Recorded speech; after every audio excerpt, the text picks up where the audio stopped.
మన ప్రతిభని మనం కాపాడుకోగలగాలి. ఖచ్చితంగా మనం ప్రతిభావంతులమైతే ప్రతిభని కాపాడుకోగలిగితే ఈ ఉద్యోగం కాకపోతే ఇంకో ఉద్యోగం, ఈ కంపెనీ కాకపోతే ఇంకో కంపెనీ, మనం తీసేసినందుకు వాడు ఏడవాలి, మనం ఏడిచే పరిస్థితి రాకూడదు. అంటే నిరంతరం విద్యార్థులు గమనించాలి, ఉద్యోగంలో ఉన్నప్పుడే ముందు ఎంటెక్ వాళ్ళు ఎంబీఏ వాళ్ళు ఉన్నారు, పెళ్లి చేరతారు కాబట్టి చెబుతున్నా, ఉద్యోగంలో ఉన్నప్పుడే 4 రాళ్ళు వెనకేసుకోవాలి.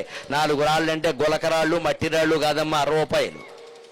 ఇవాళ యువతరానికి తెలియని విషయం ఏంటంటే, ఉద్యోగంలో చేరగానే నెలకు 75,000 వచ్చిందనుకోండి, భార్య పెళ్లి చేసుకుంటాడు, ఆవిడ కూడా 75,000 వస్తాయి, ఇద్దరికి కలిపి 150,000 కదా.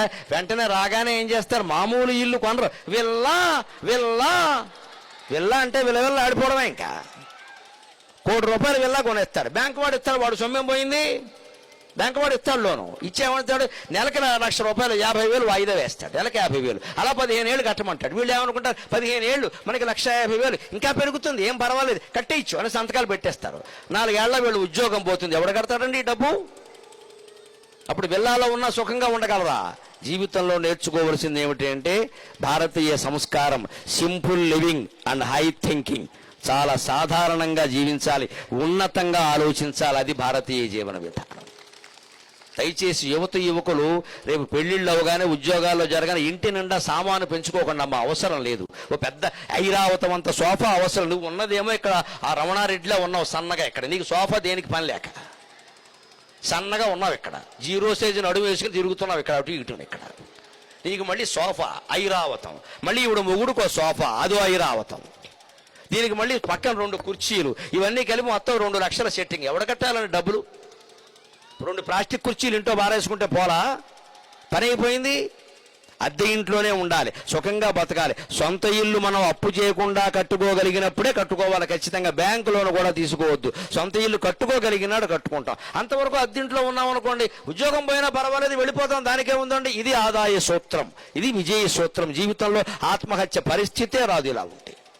ఇవాళ సాఫ్ట్వేర్ వాళ్ళు గమనించలేకపోతున్నది ఏమిటంటే, జీతాలు బాగున్నాయి కదా అని అప్పులు చేసేస్తున్నారు, బ్యాంక్ లోన్లు, ఇన్స్టాల్మెంట్, సోఫా వాయిదా, టీవీ వాయిదా, ఫ్రిడ్జ్ వాయిదా, అన్నీ వాయిదా, చివరికి సుఖ సంసారం కూడా వాయిదా.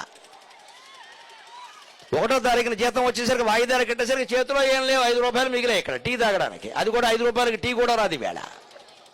ఈ మాత్రం జాగ్రత్త రిక్షావాడు ఆటోవాడు పడతాడే, మనం పడలేమా అండి?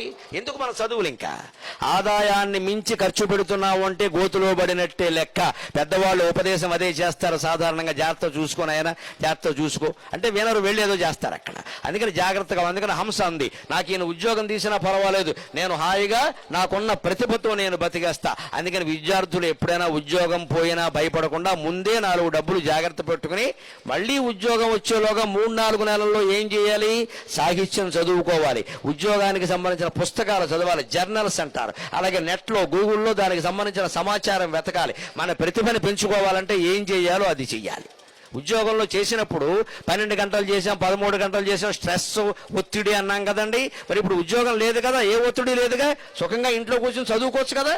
ఆధ్యాత్మిక గ్రంథాలు కూడా చదవాలి. ముఖ్యంగా వివేకానందుడు పుస్తకం చదివిన వాడెవడు జీవితంలో ఆత్మహత్య చేసుకోడు. వివేకానందుడు లిటరేచర్ చదవండి, సాహిత్యం చదవండి. రోజుకొక అరగంట కేటాయించిన యువతరం, మీరు చిన్నవాళ్ళైనా మీకు నమస్కరించి కోరుతున్నా, వివేకానందుడు సాహిత్యం చదవడానికి రోజుకొక అరగంట రాత్రి పడుకోబోయే ముందు కేటాయించండి. 9:30 నుంచి 10 లేదా 10 నుంచి 10:30 పడుకోబోయే ముందు ఆయన సాహిత్యం చదివి పడుకోండి.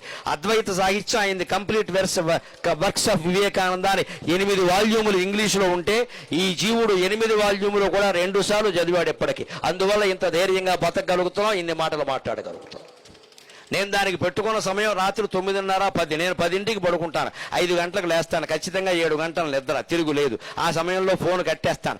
దేవేంద్రుడు చేసిన పలకన నాకు అవసరం లేదు, దేవేంద్ర పదవి నాకు అక్కర్లేదు, దేవేంద్రుడికి నేను భయపడక్కర్లేదు. భయము కోరిక లేనివాడు ప్రపంచంలో ప్రశాంతంగా ఉంటాడు.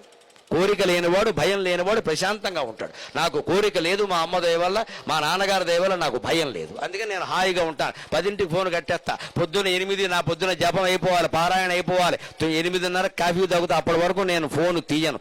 ఎవరు ఫోన్ చేసినా సరే నేను ఆ ఫోన్ కట్టేసే ఉంటుంది. మిస్టర్ కాల్ ఇస్తే నేను దేవేంద్రుడు చేసినా సరే, సీఎం ఫోన్ చేసినా సరే నేను పలకను. నాతో ఆయనకి పని ఉంటే ఉండొచ్చు, ఆయనతో నాకేం పని లేదు, నేను హోకంగా ఉంటాను. నాతో ఆయన పని ఉంటే మళ్ళీ చేసుకుంటాడు, నాకే ఎవరైతే నాకే. ఆయన ఏమైనా అనుకుంటాడు అనుకొని నేను దీను అంతే. ఇంత ఖచ్చితంగా ఫోన్ విషయంలో నిబంధనలు ఉంటే జీవితంలో సుఖంగా ఉంటాం. అంతేగాని ఫోన్ చేశాడు ఏమన్నా అనుకుంటున్నాం, he may feel in a different way అని ఇంగ్లీష్లో మాట్లాడక్కర్లేదు. ఇక్కడ అర్ధరాత్రి కూడా ఫోన్లు మాట్లాడతారండి, వాడు ఎవడో ఫీల్ అవుతాడు, ఫూల్ అవుతాడు, మనకెందుకే గొడవ. మనం దీవంతే, కొన్ని నిబంధనలు ఉండాలి, కొన్ని క్రమశిక్షణలు ఉండాలి, లేకపోతే జీవితంలో శాంతి ఉండదండి, అశాంతి మిగులుతుంది ఖచ్చితంగా. ప్రతి వాళ్ళ ఫోన్లో మనం మాట్లాడాల్సిన పనే లేదు. ఓ సమయం పెట్టేస్తాం ఖచ్చితంగా. నాతో ఎవరు మాట్లాడాలన్నా నేను ఇదివరకే చెప్పాను, సాయంత్రం 4 నుంచి 5, ఇంకో టైంలో నేను పలకను. సాయంత్రం 4 నుంచి 5 అంతే, కట్టేస్తాం ఫోను. దానికి నెంబర్ ఇచ్చాం ప్రత్యేకంగా, ఆ ఫోన్ అప్పుడే తీస్తాం, అప్పుడే మాట్లాడతాం. 23 గంటలు నాకు సమయం మిగిలింది, అందులో 13 గంటలు ఫోన్ కట్టేస్తాను, మిగిలిన 10 గంటలే మిగిలింది. బాగా ఆప్తులు, మిత్రులు, సన్నిహితులైన వాళ్ళు ఏదైనా ఉంటే మాట్లాడతారు, అంతే అయిపోయింది. మిగిలిన సమయం అంతా నాకు మిగిలింది. గొప్ప కోసం కాదు, యువతరం గమనించండి. నా వయస్సు 61. ఇప్పుడు నేను ఇంటి దగ్గర ఉంటే రోజుకు 10 గంటలు చదువుతానమ్మా. 10 hours స్టడీ, 10 గంటలు చదువుతాను.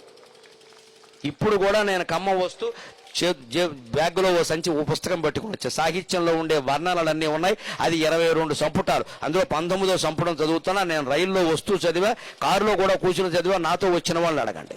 61 ఏళ్ళకి నాకు అవసరమా ఈ చదువు? నాకు ఏమైనా పరీక్షలు ఉన్నాయా? కానీ నిత్య విద్యార్థిగా ఉన్నవాడే జీవితంలో విజయం సాధిస్తాడు. విద్యార్థి అంటే చదువుతూ ఎంఏ అయిపోయింది, పిహెచ్డీ అయిపోయింది అనదు, నిత్యము చదవాలి. జీవితాంతం చదువుతూ ఉంటే కొత్త మార్గాలు దొరుకుతాయి, కొత్త ఉపాయాలు దొరుకుతాయి. అందుకని హంస అంత ధైర్యంగా మాట్లాడింది ఖచ్చితంగా. ఇప్పుడు